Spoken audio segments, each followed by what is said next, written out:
Great. Thanks for the introduction, and yeah, we can definitely talk about Brown and Brigham at length if you like at some point. Very contrasting institutions, both of which have some great strengths, right? So yeah, today's the title of today's talk is local immunostimulatory therapies for glioblastoma. And what I'm really going to, and I think this kind of dovetails in with Dave's talk a little bit, but not entirely. I think that at least conceptually, one of the focuses of my lab is actually now trying to understand the tumor microenvironment in glioblastoma and identify approaches to maybe overcome some of the immunosuppression. And we're actually looking a little bit more at vasculature and things like that as a potential immunoregulatory hub in the disease. But I'm not going to talk about that today. Actually, I presented last year some of our work on STING agonists, which is published and that continues. And I also presented to this group, maybe it was a couple of years ago now, some of our work on CMV, which is another major focus of our lab, where we have established a mouse model where CMV drives tumor growth. So I'm happy to talk about those on another occasion. Today, what I'm going to really talk about is another study that my lab's been involved in. I want to just keep things fresh and present some data that people don't really know about. And the idea of this is a locally delivered virotherapy, a gene therapy. It's called CAN2409. It's a company that manufactures it and does the trials. It's called Candel Therapeutics, based in the Boston area. And the story really goes from the bench to the bedside, which is kind of nice. So my lab did a bunch of studies on this agent in mouse models a couple of years ago now, at least. And those studies actually led to the development of a phase 1 trial, which is now completed. And so what I'll talk today about is the history of this project through work in my lab. And I'll talk about the phase 1 trial, not in too much detail because we have the trial's completed. However, the analysis of immune correlates is ongoing, but I'll present some of that data to show you what directions this is going in.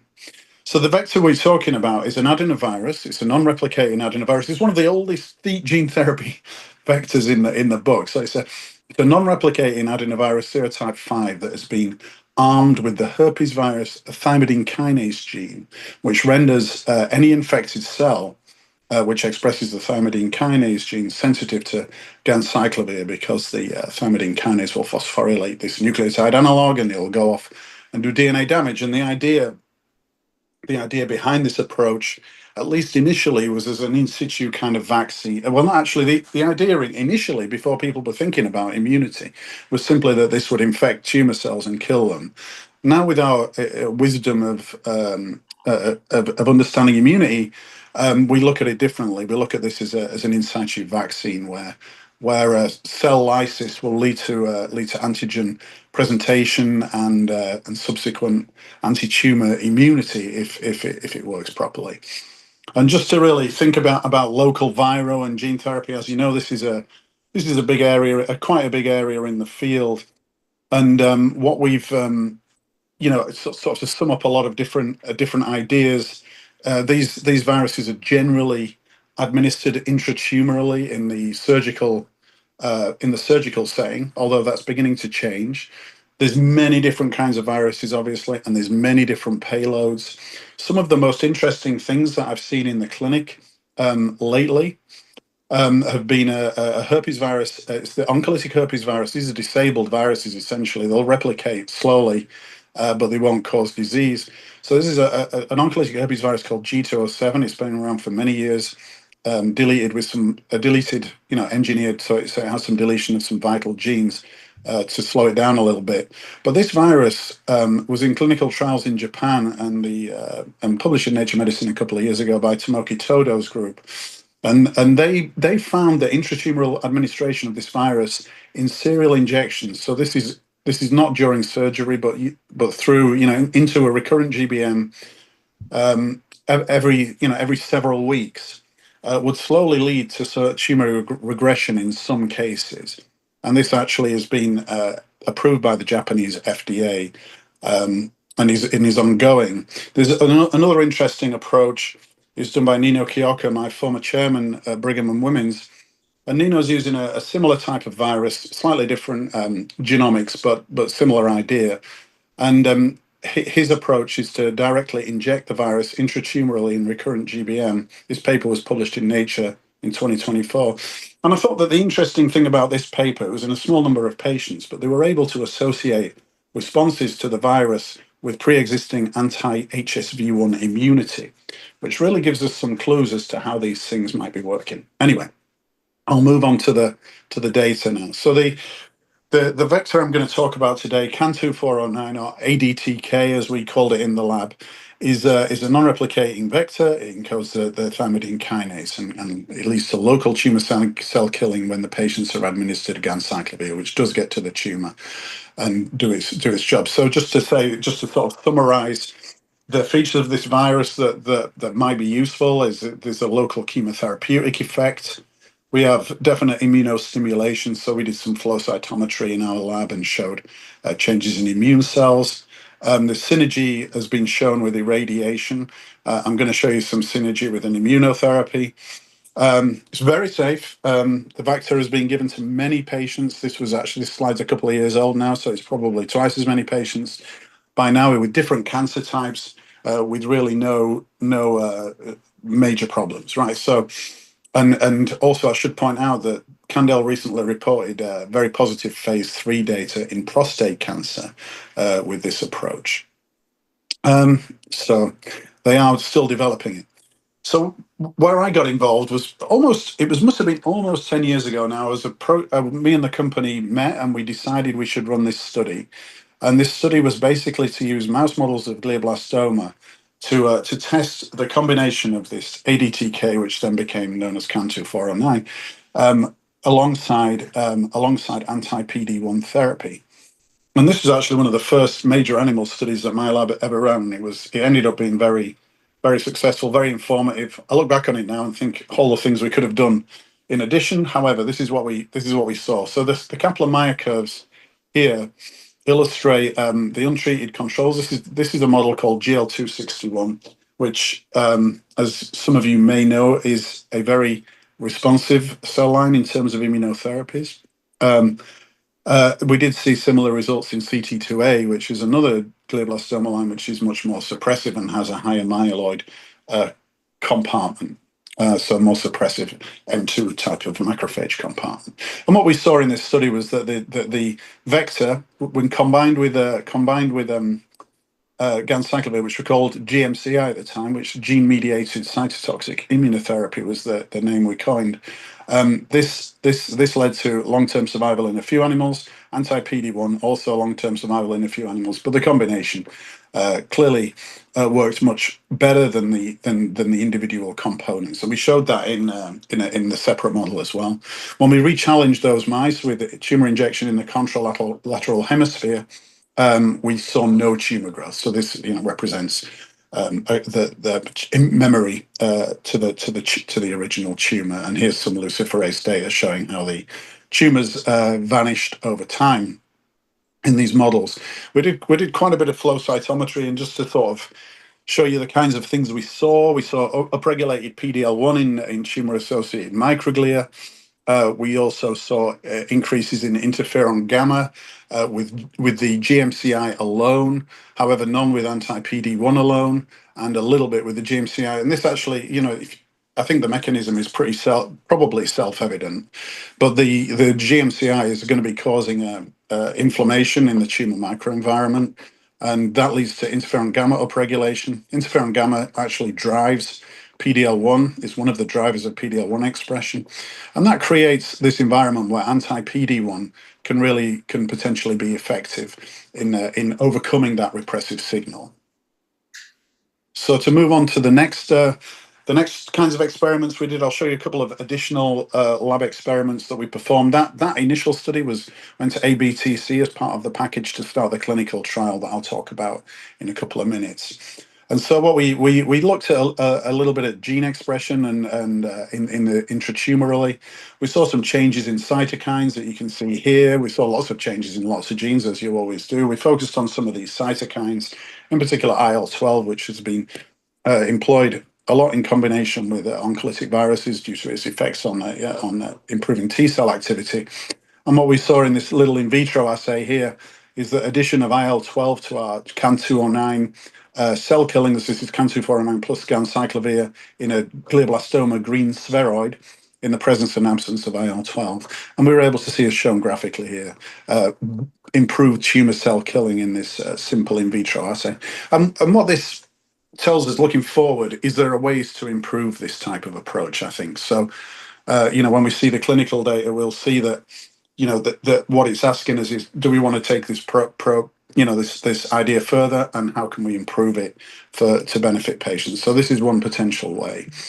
Another approach, because the as I mentioned earlier, ganciclovir is a DNA damaging agent.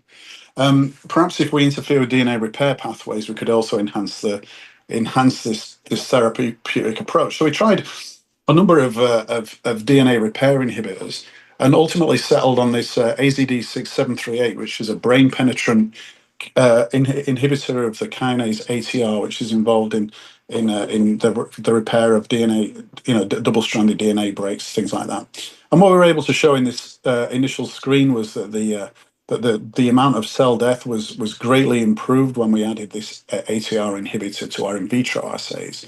And we could see by histone H2AX puncture in the nucleus that there was basically vastly increased DNA damage when we combined those two drugs. So increased cell killing, things like that. But actually, I've just remembered an interesting feature of this experiment, which I'm going to tell you in a second. We saw some changes in the DNA damage response here, just to kind of illustrate that the mechanism is on target, as it were.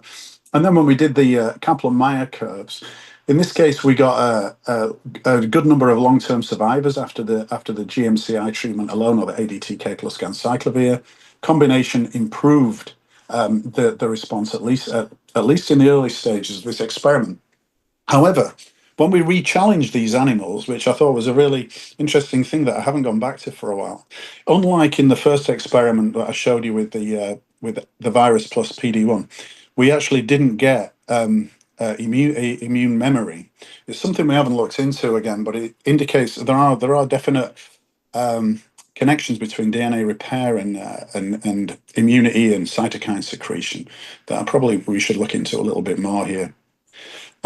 We also looked at combinations with dexamethasone. So all glioblastoma patients get dexamethasone, and it's become very apparent that dexamethasone impacts therapy, as I'm sure many of you are aware. And so when people run trials these days with immunotherapies, we want to try and limit the dexamethasone, and that's been shown to be useful. Anyway, we did a study in mice to prove this point, and we added dexamethasone to our system. In this case, this particular experimental setup, we didn't get long-term survivors with the ADTK GMCI treatment, but we got still a very significant increase over the controls, and that was completely or near completely obliterated by the addition of dexamethasone. And actually, interestingly, that dexamethasone by itself seemed to make matters a little bit worse.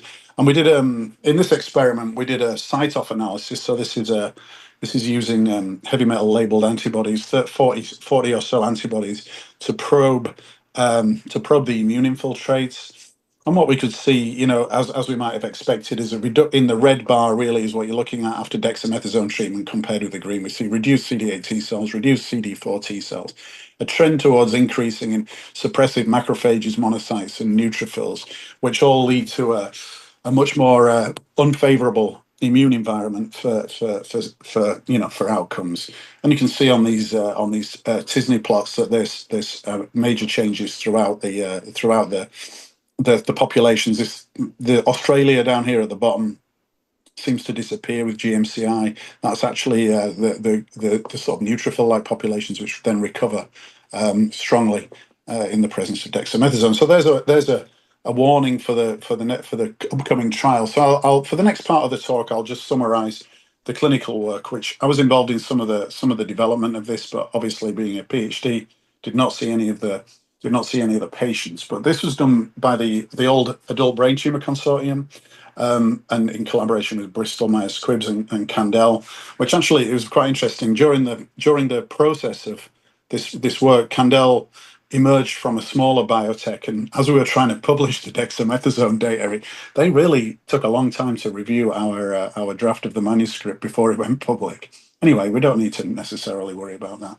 So anyway, the trial, newly diagnosed high-grade glioma. So we about 41 patients were enrolled. I think it ended up with 35 patients that were evaluable. So these patients that go through standard of care. I think this is a great way to do these trials rather than on recurrent GBM. It's a positive. And they had surgery as usual, but the vector was injected during surgery. And the way the injection is done is several injections throughout the tumor bed, a total of about 10 to the 11 viral particles, which had been in a previous trial shown to be a maximum dose and safe. And then patients are given valacyclovir and the usual chemoradiation, with nivolumab starting 6 weeks into the therapy. And these patients are subdivided. Methylated patients get the usual standard of care.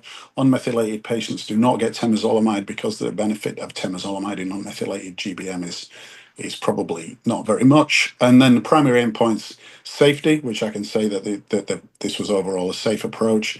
And secondary endpoints were survival, progression-free survival, and also immunologic biomarkers. And so we're still analyzing a lot of this data, but I'll tell you about some of the things we've seen so far. Okay. So this is our swimmers plot. It's rather complicated. It's really to illustrate the diversity in the responses that we observe. So in the blue arrows here, we see that there are some patients that lasted a long time. We see on the left there were a couple of mutant IDH1 patients in the cohort, but they didn't really stand out compared with the others. It's a very low number, of course, and there's also variation according to surgical resection. So patients were subdivided based on subtotal versus gross resection. Also, dexamethasone use was monitored. I can tell you that it was not regulated during this trial, so there was no instructions. This is a multi-center trial. No instructions to limit dexamethasone. So some of the patients got quite a large number of the patients, so over 20 of them, got relatively high doses of dexamethasone, which should be borne in mind when we look at the data in a second.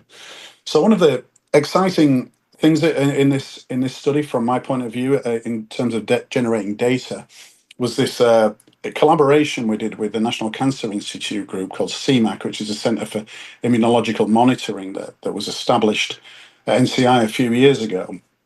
And this was as a result. I found out about this as a result of hanging around late at one of the Society for Neuro-Oncology meetings and chatting to people. And a colleague from Pittsburgh said, "You got to talk to CMAC." And so I called them, and they were very, very responsive. So this is a sort of loose organization of centers around the country, Stanford, MD Anderson, and others, who will be supported by the NCI to do immunological monitoring of trials like this. So they were able to do all of the things listed: whole exome sequencing, RNA sequencing, TCR, nanostring for some immune markers, Olink proteomics of circulating markers, and also maybe the the sort of high content spatial imaging of brain samples using heavy metal labeled antibodies that you'd use in CyTOF. So we actually have all of those things have been completed, and I'll just show you a couple because they're really there's a lot of data there, as you can imagine, and it probably would take quite a long time to work through it. Anyway, so this just to emphasize what we did during the trial. So at surgery, we took baseline tissue bloods and immunophenotyping. As the trial progressed, there's blood draws, immunophenotyping, cytokines, TCR analysis, and then the patients ultimately are let go on their for the remainder of their journey. And so the survival based on this in this study, I think there's 35 evaluable patients. Whoops, we're slipping back. Is shown here. This is the overall Kaplan-Meier, and when we separated them into subgroups of methylated versus unmethylated, and also with the gross total resection factored in, we were able to see a subgroup that seemed to do a little bit better. And actually, this subgroup would probably do better with or without therapy. Again, we're talking about a phase 1 trial, and as Dave alluded to earlier, some of the things we see are things we see. We can't really make that deep conclusions. However, the methylated patients that were responsive to temozolomide who had gross total resection have a median overall survival of 30.6 months, and some of the patients are still going, to my knowledge. A couple of adverse events just to report at the bottom there, which were unrelated to the therapy most likely, and possibly most likely related to temozolomide side effects which are known. And so this MIBI analysis was performed, and on the patient baseline samples. This is the basically the high content immunostaining, and using analytical tools, it's possible then to subset each of the stains into different categories of cells, and those cells are then associated with increased or decreased survival. And you can see in the red, there's a few cell types, that are associated with decreased survival, as you might expect: macrophages and monocytes, endothelial cells, which I would completely expect to be associated with poorer survival. However, there's some indications of things that might be associated with improved survival, and again, which makes sense from an immunological perspective of B cells and dendritic cells for probably antigen presentation, and memory CD4 T cells as well, which is of interest, as I'll show you in a minute with the circulating biomarkers. And so, in terms of longitudinal circulating cytokine data, analysis, as you can see, this is a really rich data set. This was done with the Olink platform, so many cytokines were analysed, and these are the ones associated with outcomes in this patient group. So, as you can see, the top hazard ratio for a bad outcome was PDCD1, which is actually PD1, which is the target of the antibody we're using in this. And circulating PD1 in other tumours has actually been associated with poorer outcomes, and the reason may be to do with mopping up antibody or something like that, or perhaps reflects some of the tumour biology too, to be honest. And so this pulled out a couple of baseline indicators of poorer outcome, as you can see in the Kaplan-Meiers. There's PD1, so the PD1 high group do substantially worse, and also there's another marker called KLRD1, a gene which I don't know too much about at the moment, but it's an NK cell surface marker. So that was also associated with a poorer outcome. And as you can see, for the whole patient population, so this is the circulating cytokines from comparing baseline with week 3. So you're in the middle of the radiochemotherapy at that point, and you've had the virus and the ganciclovir administered for those 3 weeks as well. There's an upregulation of a number of inflammatory biomarkers, interferon gamma, granzyme come to mind, but plenty of other ones as well, which could be of interest. Between week 3 and week 5, you also see other significantly upregulated circulating cytokines. Again, with PD1 being the top one in this case. So there are some big changes. Again, we can't say that this is specific to the therapy because there's no control group. And after week 11, there were no significant changes between time points, indicating that the response is not durable, or it's maybe stabilized by that point. It might be when you want to do a second injection of a virus, to be honest. So this just shows, this last slide shows you, there's plenty more I can tell you, but anyway, these are just some examples. So we did a further analysis of that MGMT methylated patient group with the gross total resections who did better than the rest, and they're tabulated here. On the left, you can see the different groups and their overall survival, and some of these are still going. And these are some of the cytokine changes. So these are comparing. So in this column with week 3, this compares week 3 with baseline levels of cytokines. So you can see that PD1 upregulation between week 0, between baseline and week 3, is associated with a better outcome, as is MMP12.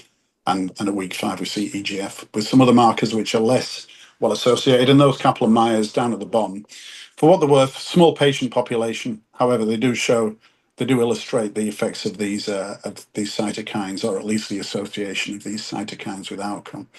On this data here is this cytoff data of circulating immune cells. It's interesting in that there are significant associations with changes in the largely in the CD4 population, and these are CD4 memory cells.